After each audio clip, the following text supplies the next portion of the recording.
Today we're going to work on cramming a whole bunch of aftermarket electronics into the WPL E1 Firecracker Cannon project. Let's get to it.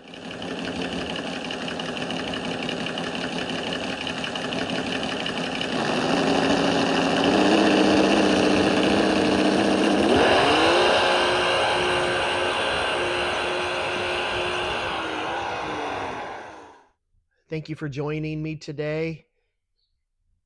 Today's video is about upgrading the E1's electronics so it can run off of a 6-channel transmitter, and also adding some additional electronics. I'm going to show you what I'm putting into this thing, and then I'm going to get to work and I'll show you the updates. I've got a couple of sets of red taillights. I've got a couple of sets of fog lights. I'm only going to use one set. I just haven't decided which set yet. 2 ESCs to run the motors for the driving of the vehicle. Aftermarket receiver. 3 auxiliary switches. You'll notice that there's 2 different varieties here amongst the 3. I'm going to have a video come out on why there are different kinds that you would want to use for different applications, a how-to video if you're interested. And I'm also going to put a larger battery in it. This came with a 600 milliamp battery, and for what all I'm putting in this thing, I think runtime would be severely limited. So I'm going to get to work, and I'll be back with you to show you the progress. Okay, folks, I'm back with you. I had everything wired together and operating. I've partially unhooked it so I can separate things a little bit to show you what I've got going on without so much wires crisscrossing over the top of each other. So here at the tail end, I've got a channel 3 switch, or an auxiliary switch, to turn my taillights on and off. Then up here at the front, I have another auxiliary switch that plugs into the receiver and is powered by the receiver to turn my headlights on and off. When I have this thing demonstrated for you at the end of the video, I'll explain why I want the front and the rear lights separate, because that's probably a little unusual. And here I've got my 2 ESCs to run my 2 stock motors. I've cut the on-off switches off of the ESCs and put on some that I thought were more appropriate for the E1. I've got them in here where I think normally would be like a couple of simulated fans and a cover. I'm not sure if I'm going to have the cover on it yet or not. So I've got my 2 ESCs there, just your typical 20 amp ESCs. And then over here I have a different kind of auxiliary switch. This switch is actually also receiving its power from the battery.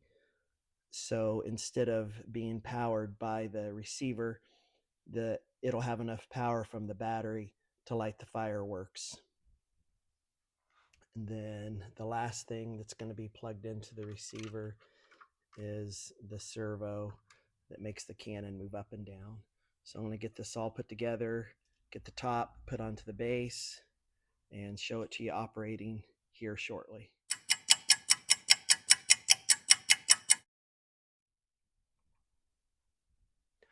Okay, folks, I'm back with you for one last view of this thing for this video. All that stuff you saw spread out on the table is inside this thing. It took some serious wire management to make it happen. We're going to turn it on and show you what it does. This part right here I'm saving till the end. We'll come back to that. So transmitter first, ESC1, ESC2. So I don't have the tracks on it because I want to test it on the table, but You can see I've got forward and reverse, left and right. So that's all working. I think I might have picked too big of headlights for it, but I guess if I'm being serious with myself, it's got a 1-foot cannon on the roof, so I'm not going to worry about that being too big. But those are hooked up to channel 4 headlights.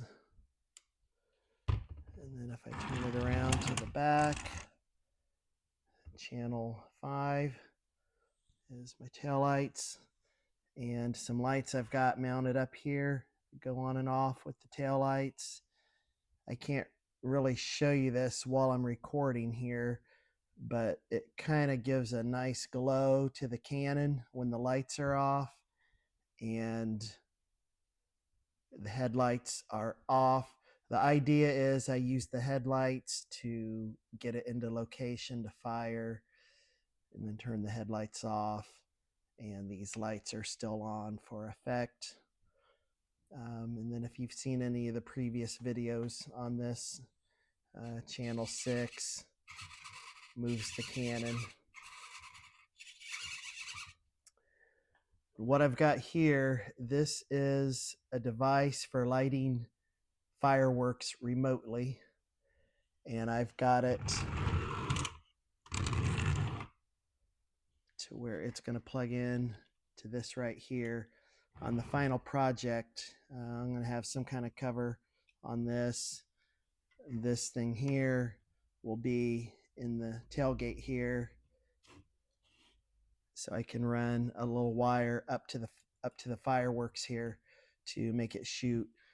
This is a one-time use item, so every time I use the cannon, this will have to be replaced.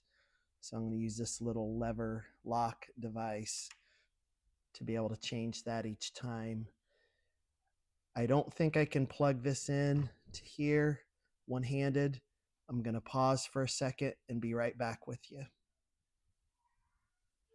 Okay, I've got the firework igniter hooked into my auxiliary switch, the one that I showed you that is powered by the battery, not by the receiver.